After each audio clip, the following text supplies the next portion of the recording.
Halo semuanya, perkenalkan saya Pascal Yanda Persegari, mahasiswa Universitas Nusa Cendana, Fakultas Keguruan dan Ilmu Pendidikan, Program Studi Pendidikan Fisika, dan teman saya.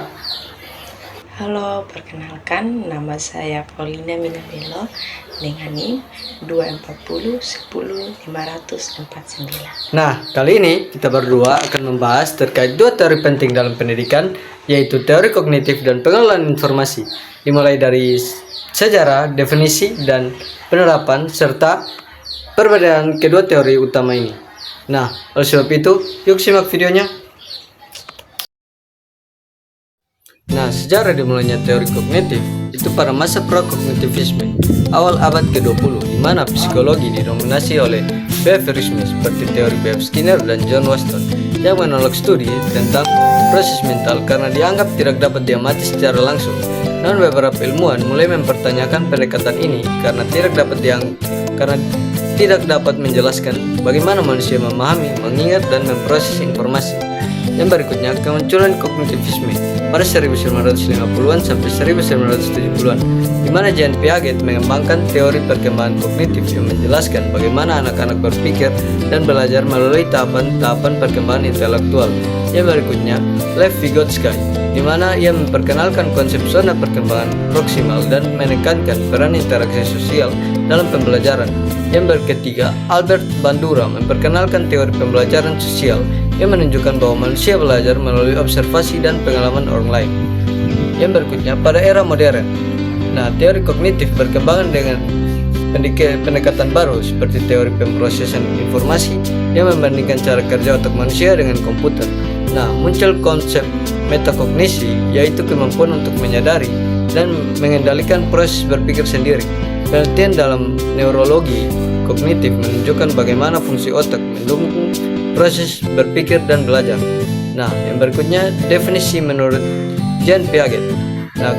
Teori kognitif adalah teori perkembangan intelektual yang menjelaskan bagaimana anak-anak membangun pemahaman mereka tentang dunia melalui pengalaman dan interaksi. Yang berikutnya, menurut Jerome Bruner, teori kognitifnya dikenal sebagai teori pembelajaran kognitif atau teori mode representasi. Bruner berpendapat bahwa pembelajaran adalah proses aktif di mana individu membangun pengetahuan berdasarkan pengalaman dan interaksi dengan lingkungannya. Yang ketiga, menurut David Ausubel, teori kognitifnya dikenal sebagai teori belajar bermakna, di mana ia berpendapat bahwa pembelajaran akan lebih efektif jika informasi baru dikaitkan dengan pengetahuan yang sudah dimiliki oleh siswa. Yang keempat, menurut Robert M.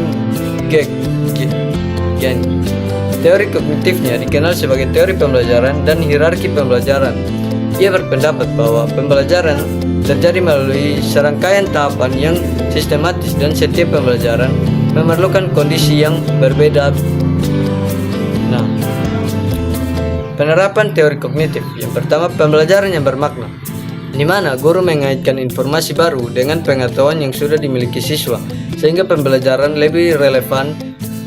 Yang kedua, diskusi kelompok guru, yang mendorong siswa untuk berdiskusi tentang materi yang telah disampaikan sehingga siswa dapat mengembangkan kemampuan berpikir kritis dan memahami materi secara mendalam. Yang ketiga, pemecahan masalah. Guru memberikan masalah nyata yang harus diselesaikan siswa sehingga siswa dapat mengembangkan kemampuan analisis dan penerapan konsep dalam situasi praktis. Yang keempat, penggunaan advance organizer guru. Guru memberikan gambaran umum atau kerangka konsep sebelum memulai materi baru untuk membantu siswa mengorganisir informasi dan mempersiapkan struktur kognitif mereka. Yang kelima, pembelajaran kontekstual guru. Guru mengaitkan materi pembelajaran dengan situasi kehidupan yang nyata yang relevan bagi siswa sehingga mereka dapat melihat aplikasi praktis. Di sini saya akan menjelaskan tentang pengelolaan informasi. Dan yang pertama itu tentang sejarah, dan yang kedua definisi, dan yang ketiga penerapan. Dimulai dari sejarah. Sejarah pengelolaan informasi mencangkup beberapa cara manusia mengumpulkan, menyimpan, memproses, dan menyebarkan informasi. Dimulai dengan metode sederhana seperti bahasa lisan dan tulisan, hingga teknologi canggih seperti komputer dan internet. Nah, sejarah pengelolaan informasi dapat dibagi menjadi beberapa periode utama. Yang pertama itu pra, sejarah, dan masa kuno. Manusia menggunakan bahasa lisan dan kemudian tulisan untuk menyimpan dan berbagi informasi. Nah, pada abad pertengahan, perkembangan kertas dan mesin cetak Gutenberg memungkinkan penyebaran informasi yang lebih luas. Nah, masuk ke abad ke-19, munculnya telegraf, telepon, dan radio mempercepat komunikasi dan pengelolaan informasi jarak jauh. Dan berikut abad ke-20. Awal abad ke-20. Perkembangan komputer mekanik dan elektronik awal. Nah, jadi pada awal abad ke-20 ini masuklah perkembangan komputer mekanik dan elektronik awal. Nah, jadi yang berikutnya itu pertengahan abad ke-20. Munculnya komputer elektronik, digital, transistor, dan sirkuit terpadu. Masuk pada akhir abad ke-20 itu perkembangan internet, komputer pribadi, dan teknologi digital lainnya yang merevolusi pengelolaan informasi. Nah, masuk pada abad ke-21, perkembangan pesat teknologi informasi termasuk komputasi awan, kecerdasan buatan kayak seperti ini AI, ChatGPT, dan Internet of Things yang terus mengubah cara kita berinteraksi dengan informasi. Nah, masuk pada definisi.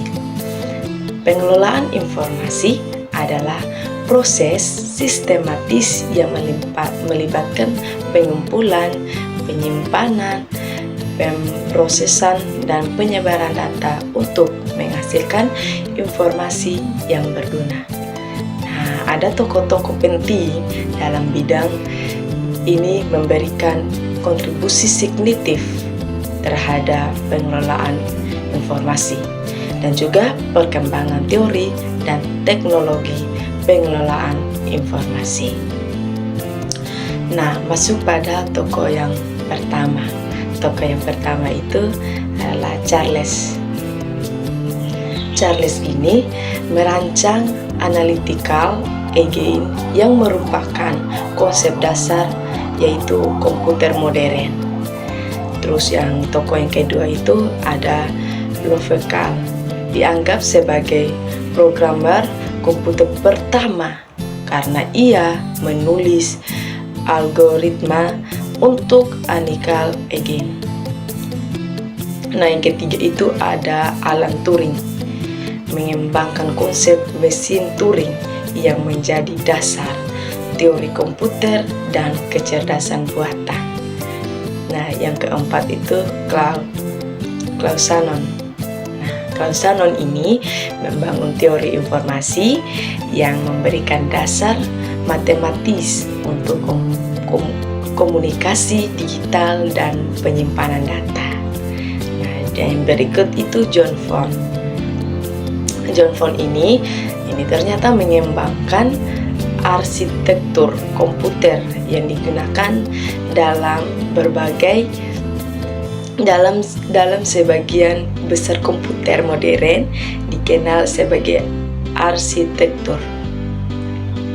Nah, yang keempat itu von Neumann. Nah, von Neumann ini juga dikenal sebagai arsitektur. Nah, sekarang kita masuk dalam penerapan.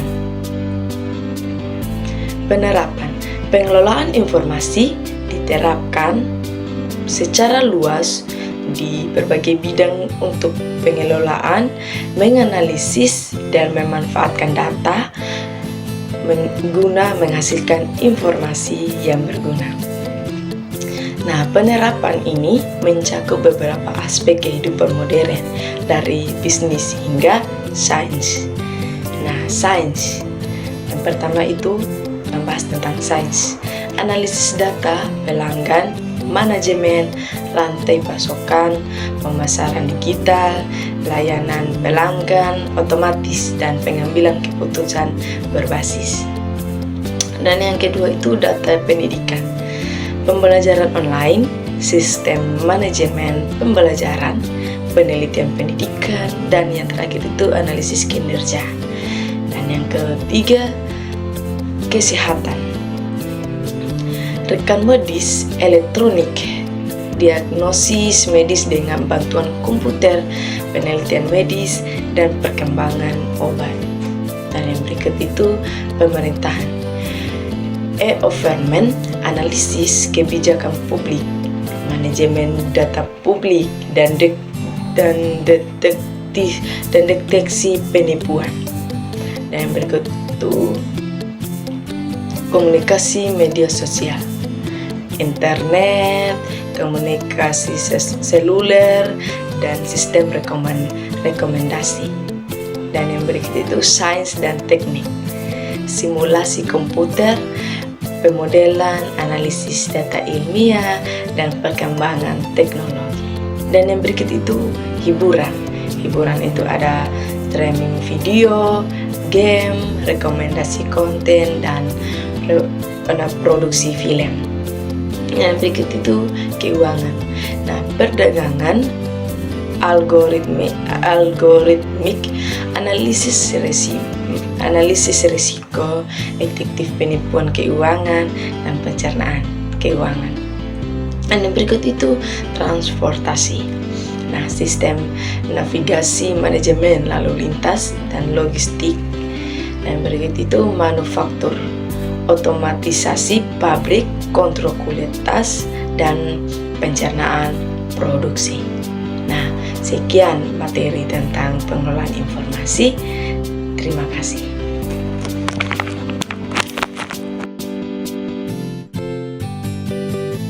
Berikut adalah perbedaan utama kedua teori ini. Yang pertama, fokus utama. Teori kognitif berfokus pada proses berpikir serta bagaimana individu memahami, mengingat, dan menggunakan informasi. Sementara itu, teori pengelolaan informasi lebih menekankan pada bagaimana informasi diterima, diproses, disimpan, dan diambil kembali dari memori. Nah, yang kedua, pandangan tentang belajar. Dalam teori kognitif, belajar terjadi melalui konstruksi aktif terhadap pengetahuan berdasarkan pengalaman. Sebaliknya, teori pengelolaan informasi memandang belajar sebagai hasil dari pemrosesan informasi yang lebih efisien melalui sistem memori. Yang ketiga, tokoh utama. Teori kognitif dikembangkan oleh tokoh-tokoh seperti Jean Piaget, Lev Vygotsky, dan Jerome Brunet. Sementara itu, teori pengelolaan informasi banyak dipengaruhi oleh Atkinson dan Shiffrin dan Miller. Struktur dalam teori kognitif melibatkan konsep skema, asimilasi, dan akomodasi dalam memahami informasi baru. Sebaliknya, teori pengelolaan informasi mengembangkan struktur kognitif dalam bentuk model memori yang terdiri dari memori sensorik, memori jangka pendek, dan memori jangka panjang. Yang kelima, proses utama. Teori kognitif menekankan pada pengembangan skema, refleksi, dan interaksi sosial dalam membangun pemahaman. Di sisi lain, teori pengelolaan informasi lebih berfokus pada pemrosesan encoding, itu pemasukan informasi, penyimpanan, dan retrieval. Yang berikutnya, peran memori.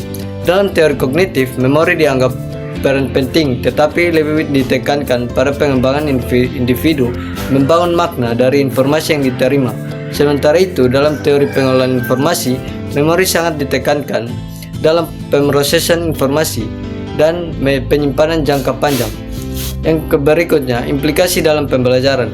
Teori kognitif mendorong pembelajaran aktif, pemecahan masalah, serta interaksi sosial sebagai bagian dari proses belajar. Sebaliknya, teori pengolahan informasi menekankan penggunaan strategi belajar seperti peta konsep, mnemik, dan membantu proses penyimpanan informasi.